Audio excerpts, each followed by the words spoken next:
Two. Hello, Montessorians, and thank you so much for joining us for another session of our live coaching calls. We do this every Thursday at 10:30 a.m. Pacific, 1:30 p.m. Eastern. We'd love for you to join us where you can ask questions and interface with our special guests. So if you want to do that, you can join us at nidomarketing.com/coaching. And I'm super excited to introduce our guest today. She's been a longtime Nido member. I think maybe one of the very first Nido members, if memory serves. This is Donna D'Hoostelaere. Donna, thanks so much for being here. Thanks for having me. Yeah, I'm thrilled to have you. You are the head of school at Aldea Montessori. Is that the right head of school? Yes. Awesome. And you've been a Montessorian for, I think, AMI, correct? With AMI. Yes. And give us, if you don't mind, I'll stop trying to bumble through it. Give us some of your background. Like, let us know, like, who you are and your introduction to Montessori and all that good stuff.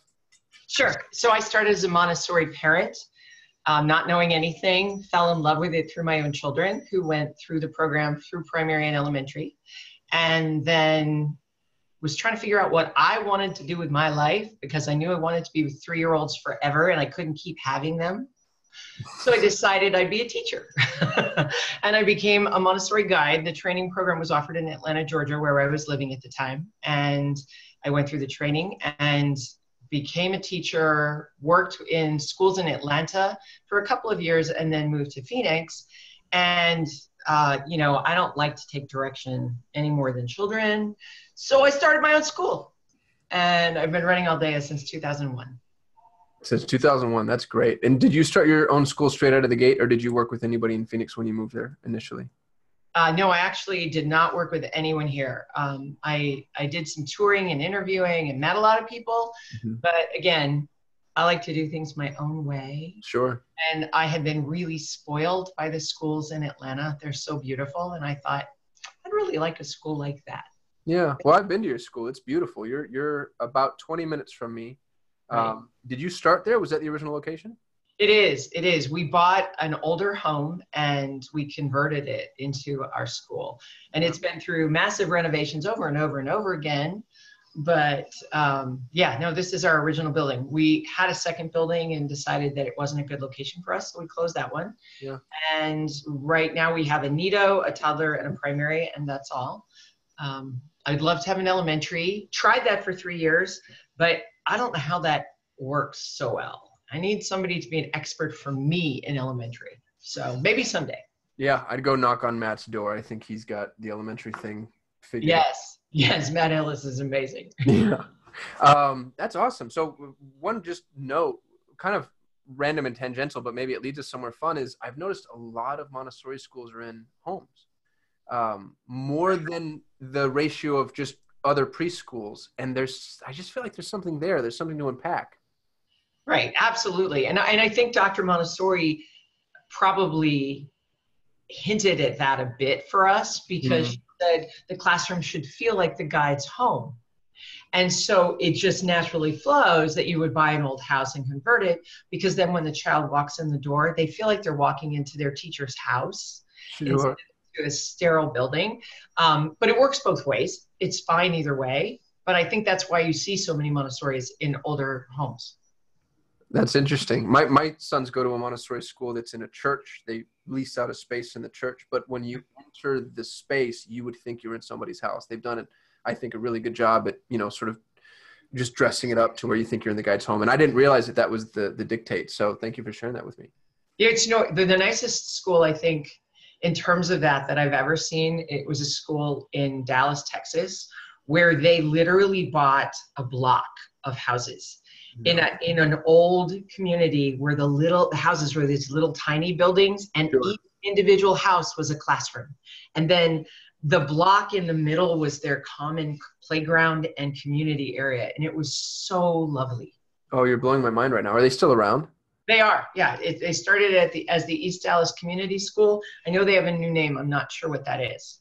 I'm going to go track them down and make a member. Oh, they're amazing.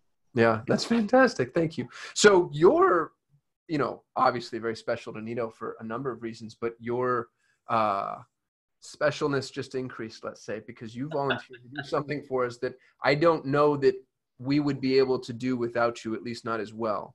And you're helping us with our parent education.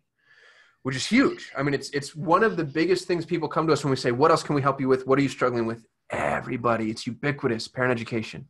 And we didn't ask, you actually came to us, which I thought was really interesting. So tell me about that. What prompted that? How did your mind even go there? Like, you know, I mean, I realize you might have the same problem everybody does, but why do you jump to like, oh, I'm going to do this and build the solution?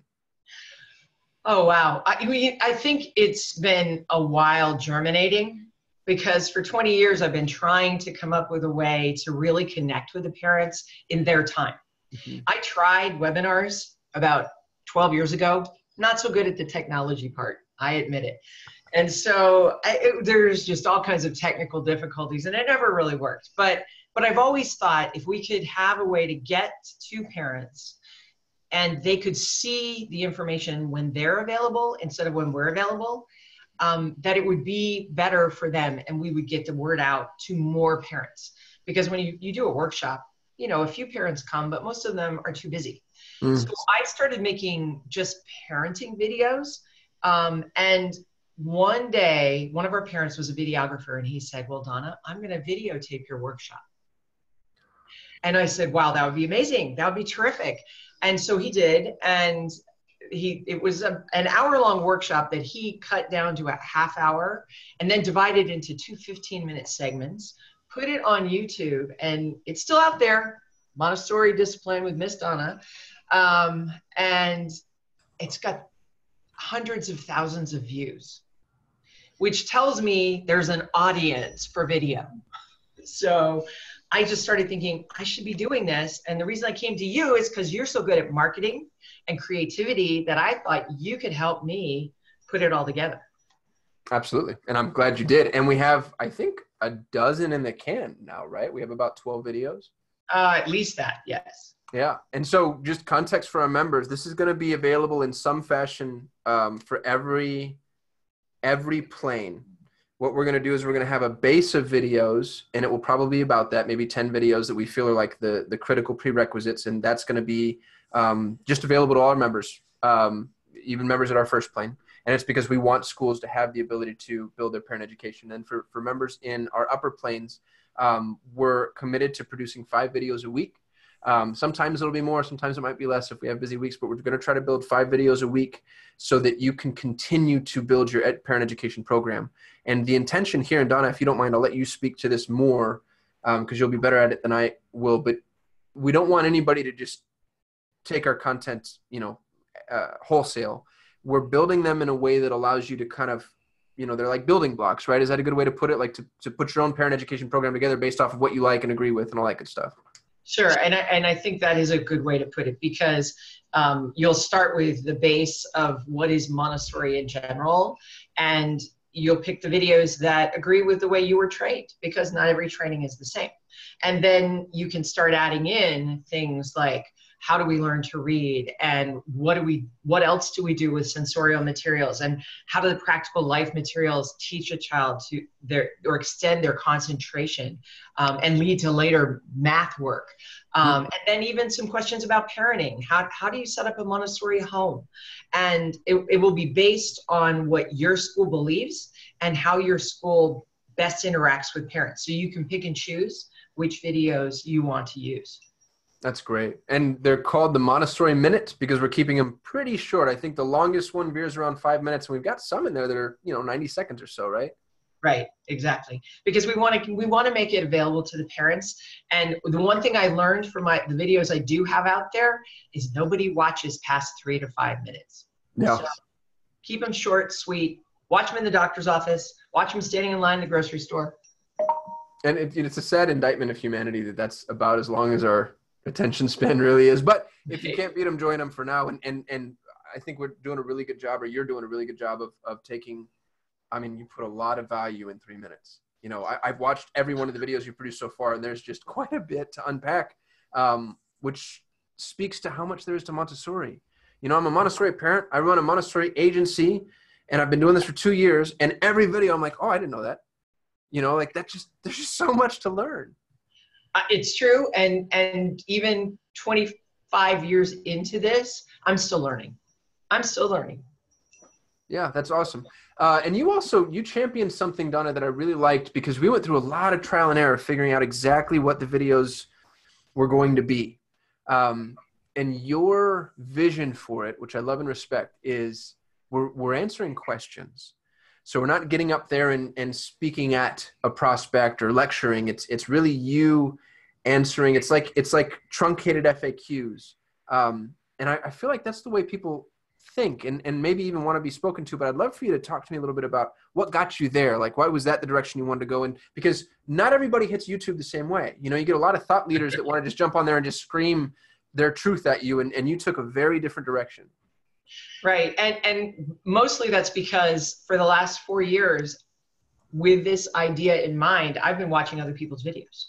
I've been watching things that other Montessorians have done and other people that are out there on YouTube. And I also was looking at who gets watched on Facebook, who has the most followers, who gets watched on YouTube, because that feeds into how we design those videos, because people watch the things they're interested in. And it's not necessarily the topic, and it's not necessarily the professionalism.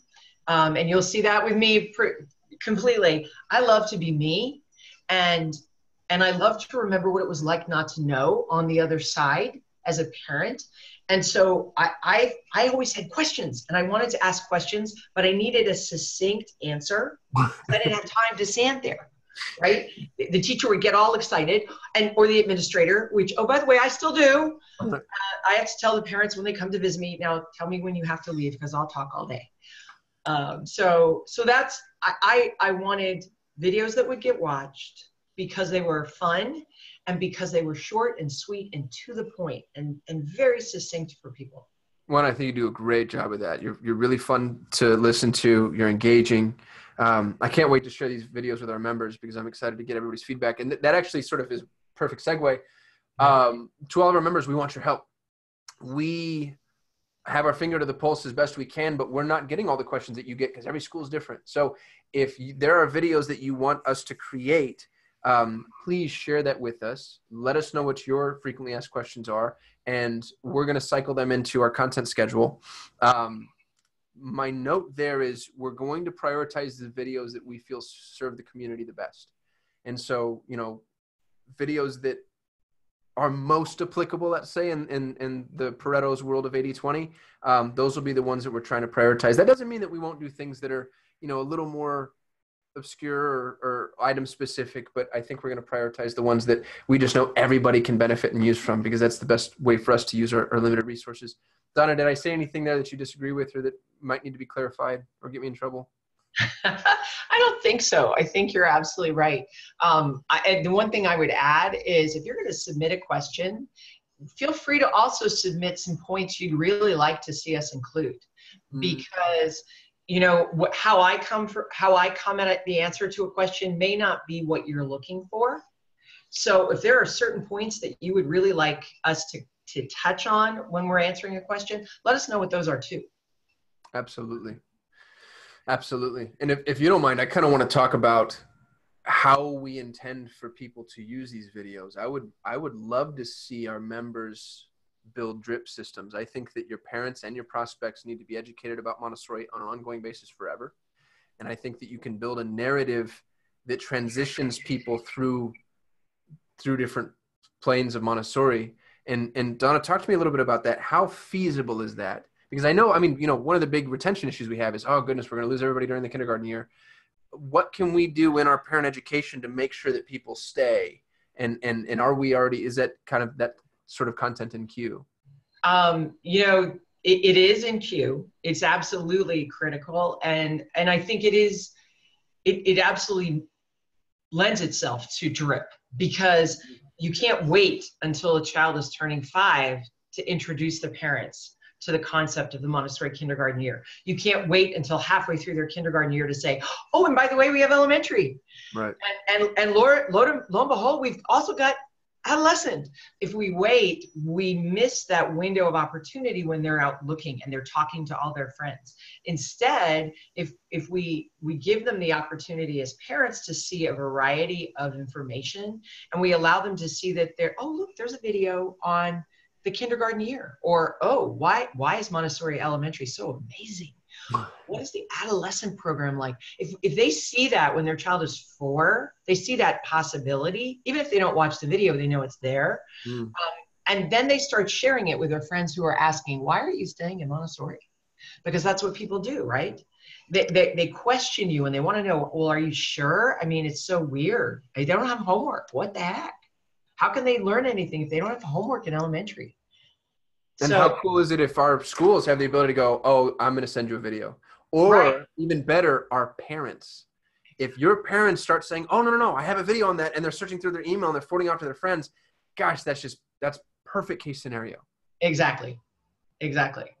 Yeah, we want our schools to be the source of the source. So you did a video that I loved, and you were explaining how it's the polishing work, which is called something. Well, I was we were doing silver polishing, metal polishing. Okay, great. I didn't know if there was like a specific name, and awesome. I'm always scared anytime I start to like step into the Montessori sandbox because I'm not a Montessorian and I don't want to represent myself as one. Practical life's pretty straightforward. Okay. Yeah, as it should be, right? I see what you did there. That's so funny. So you're doing the polishing, explaining the polishing exercise, and you're seeding these thoughts about how, well, when a younger child is doing it, then they do this. And then they get a little bit older and then they do it this way. And then you get a little bit older and then you do this way. And really it's like a Trojan horse to a parent who's now thinking, oh goodness, I never considered that. And now you've established the expectation that their student is going to stay in this school for at least the amount of time it takes for them to learn us how to polish silver.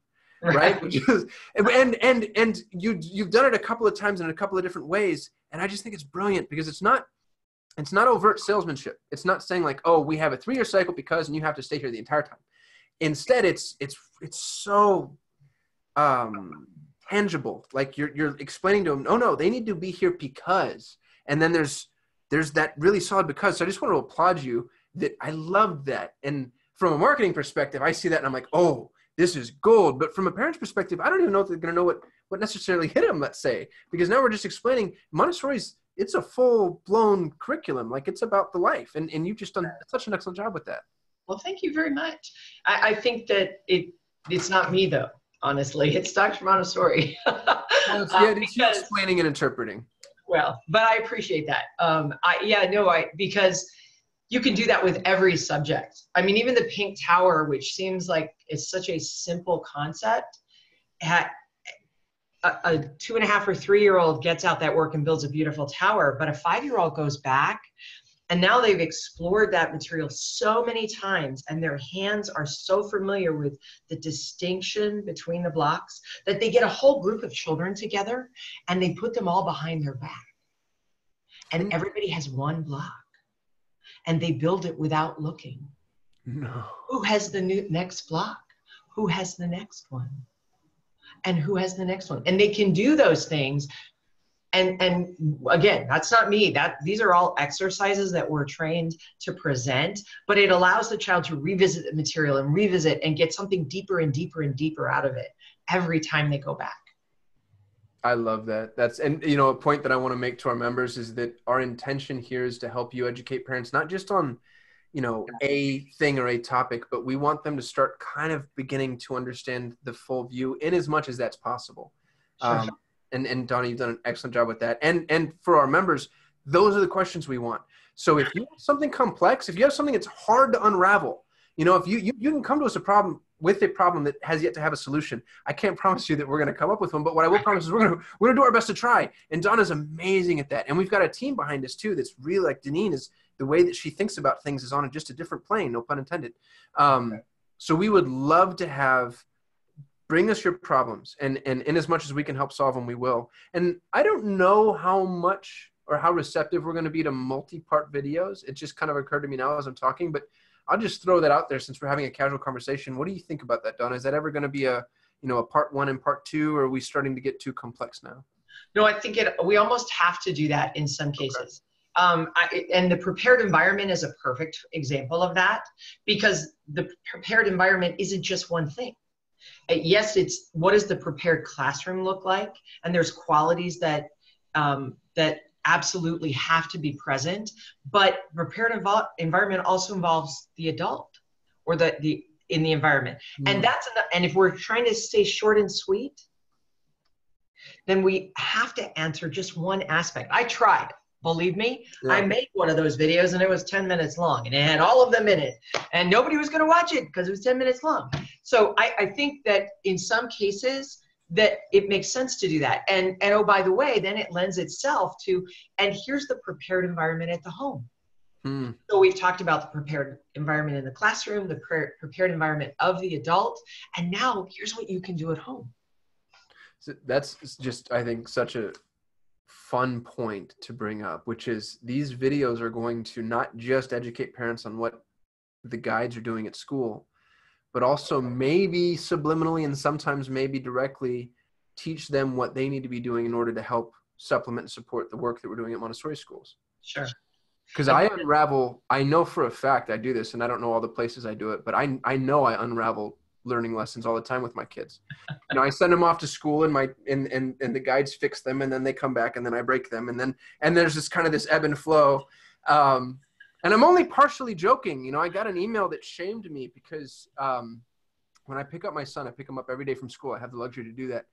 And I pick him up and I grab him and I hold him. I carry him out and I hold his lunchbox in his box. And I do it because I'm needy and I have those emotional issues and I'm trying to reconcile them in my mind. But I'm holding my son and it's a really important moment for me. And then they sent this email saying, hey, your children need to walk themselves out, carry their own lunchbox, carry their own water. You know, and the whole time I'm like, oh, goodness, of course they do. Like, why isn't that just like the most logical thing? But it didn't occur to me. And I needed to be trained that way. And I'm sure there's 100,000 other things, micro things that I'm doing that through these videos I would learn not to do, and maybe not quite we don't have to shame our parents per se, but you'll just pick up on things. They'll pick up on things and sort of intuit. And I'm sure you probably have to deal with that a lot, Donna, as someone who runs a school. Sort of absolutely, absolutely, on a daily basis, pretty much. Yeah, and some things are really simple, and some are a little bit more complex. Like you're talking about something that's pretty simple and straightforward. Let your child walk. Let them. We're trying to create independence. Let them be independent from you. But how are we creating? What's a great word that parents use? We want them to be resilient. How do we create that? And that takes a little bit more of an explanation, and it takes a lot more time. It's not as simple, oh, just put your child down. How do you create resilience in a child? What are we doing in the classroom, and what can you do to foster that at home? Absolutely, you can. It's just, what does that look like? Right. What an excellent point. It's going to be fun to see when the parents begin to contribute to this content. Right. It will be. I'm going to be so excited when we get a member tell us, oh, our parents want to know, or, you know, have an idea or have a thought, like how synergistic that will be. It's going to be, I think, sort of an organic growth. I hope so. I hope so, because that's what it will make it fun and useful. Yeah. Well, and gosh, there's such just an immense need for this. We get asked for it all the time. So I know for a fact people are going to engage. It's just going to be interesting to see where they engage and how. Right. And where do you want to see this go, Donna? Like, flash me forward. We're 5 years in the future. Everything is perfect. The world is manifested exactly the way that we want it to have. Where are you? Like, what's the grand scheme for parent education or Montessori education? I know you have kind of a larger vision. Don't unveil anything you're not ready to unveil, but in as much as you want to promote it, please feel free to use this as a platform. Oh, you're so kind. Yeah, so I would love to continue making Montessori videos as long as there are questions. I really think that we could talk forever about the different aspects of Montessori, and I think that's important. But I also absolutely love working with parents about everything that has to do with their children. Mm-hmm. And so that's my big vision. I have multiple trainings and credentials on parenting type programs, and they're very customizable to the specific needs of a specific parent or a specific parent group. For example, one of the programs that I use, it is directed very much for parents who are not highly educated. So if your school perhaps has a parent group that doesn't have higher education and doesn't necessarily know what to do with children, they're not reading, they're not online, then that's a different kind of a parenting training, because they need a lot more basic information. And so I want to work with every group and hope to create videos that help answer all those questions, whether they're as simple as, you know, what does it mean to read to your child? How do you read a book so it's useful? I mean, that seems self-evident, but it's not. Yeah, well, there's so many things that seem self-evident to us until you actually really get down to it. You know, I remember, I don't know if this came from Montessori or not, but I remember somebody taught us that when you're reading to your child, to follow the words with your fingers so they can begin to connect what I'm saying with what I'm reading. And that wasn't self-evident to me at all. But it made sense. And Deneen just chimed in. She's watching. She's traveling, everybody, just so you know. She got stuck in the Amazon. It's a crazy story. There was like a fire and then a hurricane, and I made a really poor taste joke, Deneen. I hope you don't mind, but I told somebody, I was like, yep, God's after Deneen, because there's like all the natural disasters are circling her. But she said, you're rocking this, Donna. We're lucky to have you. Oh, that's very kind of her. Yeah. I'm so excited to see what you do with that, Donna. Have you got a name picked out for your? I do, actually.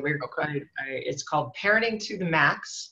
And MAX is all capital letters because it stands for Maximum Animated Exchanges, because that's what it takes. It's not about quantity, it's about the quality of your interactions and helping you to have quality interactions every time you speak to your child, look at your child, spend time with your child. I love that. That's great. I can't wait till you roll that out, because we're ready to support you. So as soon as you need our help, we're here. And in the meantime, can't tell you how much we appreciate your help with the parent education videos. Absolutely. It's my pleasure. Yeah, this has been awesome. If you're watching live, just so you know, this recording is going to be made available in our members area. All of our coaching calls are recorded, and all of them are made available in our members area. And again, you have the opportunity to come join us live. You can always watch on Facebook, but we don't monitor the Facebook comments because it's too hard to monitor all these channels. So if you want to come and chat and ask questions and be one of our live attendees, just go to nitomarketing.com/coaching to register. This is every Thursday at 10:30 a.m. Pacific, 1:30 p.m. Eastern. We always have, I think, great topics on here. And I'd say about 50% of the time we've got guests like Donna, who we're just blessed to have. So if you have a guest you want to submit or want to be a guest, please feel free to reach out to us. You can always just chat with us straight from the website, nitomarketing.com, and there's a little chat bot. Don, any closing thoughts or anything that you want to say before we sign off and jump ship? Oh, I don't think so. I accept that. Start those questions rolling. We are ready and excited. Yeah. I'm going to put you on the spot if you don't mind, because I think you are one of our very first members ever. Yes. I'd love to just have maybe a 10-second soundbite from you on how Nito Marketing's worked for you so far and what you like about it. And then maybe a 30-second soundbite from you on why somebody shouldn't sign up. Like what type of school, if you were to talk somebody out of it, what are the things that you might say to talk them out of it? And we'll just be as transparent as we can be about who it's for and who it's not. Interesting questions. So the first one's easy. Nito Marketing has been a godsend to us. It has totally changed our enrollment process completely. We were struggling to get people in the door for tours, and now I don't know what to do with all these people, because we have we're telling parents, well, we might have an opening in June 2020, which is a terrible problem to have. And it's so effortless. It's been such a godsend. So I have nothing but awesome things to say. Our Facebook following has tripled since we started with the daily posts and working with you. So everything about Nito Marketing has been wonderful for us. And what I really appreciate is how when I talk to you and when I speak with Deneen, that you are absolutely interested in me. Not just every Montessori school, but my school. And I think that's what sets Nito Marketing apart, frankly, that you are genuinely interested in every person you speak to. That's awesome, Donna. Thank you. You're welcome. Very, very, very, very heartfelt. And the other question, yikes, who would I try to talk out of this? Wow, that's hard, because it's really, you're putting me on the spot here. And in Montessori, we try really hard to be team players and to not discourage people who are maybe not practicing Montessori the same way we do. I guess I would say the people I would discourage are the people who don't want to improve their practice. You know, they're happy with the status quo. They're happy with their enrollment the way it is. They're happy with their parenting education program the way it is. They're happy with the way their teachers or their guides are in the classroom.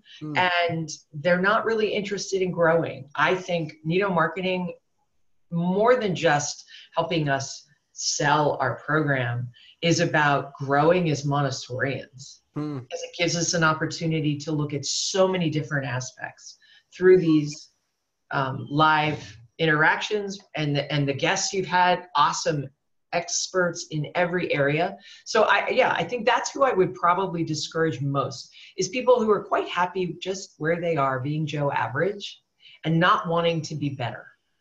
I think that's great. I really appreciate that context. I think, to your point, we end up being placed in a position of where schools end up having to do a lot of work. You know, even though we're the service providers, there's so much that we have to throw back on the school and ask for. And I think you're right. There has been a shock to the system for some of our schools. And in most ways, I think it's been good. But every now and then it's like, oh my goodness, I don't even want to lift the hood on that. Like, we're just going to leave it alone and it's going to be fine. So sorry to put you on the spot, but thank you. No, that's fine. I mean, but you're making me think. Yeah, well, it's helpful context to have because, you know, just like a school wants mission-appropriate parents and children and families, we want mission-appropriate members. And so if there's a reason not to be with Nido, I want people to know. So you're not the first person I've asked that question to, but it's so far, it's been my favorite. And hopefully nobody else that I've asked that question to is listening. That's all I've got. So we're 2 minutes over time, but it's good because I think we were just humming along, and it was great information. Donna, just so grateful to you for your help and your time and your support. And just for you being you. Like, I mean, the fact that somebody like you runs a school makes me feel better about the world. You know, like there's somebody that I know, like, and trust who's churning out our future. And one of those kids is going to end up, you know, writing legislation that impacts me someday. So I'm glad they're under your tutelage. Thanks for doing that. Thank you so much. Yes, it's my pleasure. Awesome. Well, parent education videos are coming, so keep your eyes and ears peeled for announcements on that. I'm hoping to have the initial rollout done by the end of this month, early October. And then I think that's it. I think we did a good job. I think it was a good call. Okay. Awesome. I'm going to Facebook recording. You're going off in 3, 2, 1. And